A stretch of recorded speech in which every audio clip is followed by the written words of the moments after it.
Hi friends, ఎలా ఉన్నారంతా? బాగున్నారా? ఇంట్లో సరుకులు అయిపోతే తీసుకొద్దామని నెల సరుకుల కోసం డిమార్ట్కి అయితే వచ్చాను. బయలుదేరేటప్పుడే ఏమన్నా మర్చిపోతానేమోనని అన్నీ ఒక లిస్ట్ రాసుకొని అయితే వచ్చాను. కానీ వచ్చిన తర్వాత లిస్టులో కాకుండా కూడా సపరేట్గా మళ్ళీ కొనాల్సి వచ్చింది. అవును, ఇంతకు అడగడం మర్చిపోయాను. మీరు ఎక్కడ కొంటారు ఫ్రెండ్స్ సరుకులు? పచారీ కొట్టులోనా, మోర్లోనా, డిమార్ట్లోనా?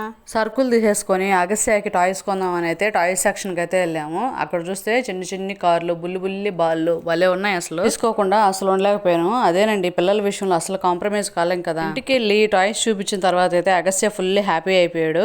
మనం అంటే రాసుకొచ్చిన లిస్ట్ ప్రకారం మనదైతే ఏముందిలే, 2-3 వేలు కన్నా ఎక్కువ కాదనుకున్నాను. కానీ బిల్లు చూసేసి షాక్ అయిపోయాను. అటు తిరిగి ఇటు తిరిగి బిల్లు 100 తక్కువ 6,000 అయిపోయింది.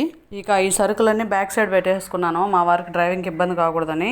ఇంటికి పోయే లోపల నా పన్ను చూడండి, చెయ్యి మొత్తం లాగేసింది. చెయ్యి నొప్పి సంగతి ఏమో కానీ నాకైతే ఇది ఒక బెస్ట్ మెమరీ లాగా ఉండిపోయింది. మరి మీకు ఎవరికైనా ఇలాంటి మెమరీస్ ఉన్నాయా ఫ్రెండ్స్?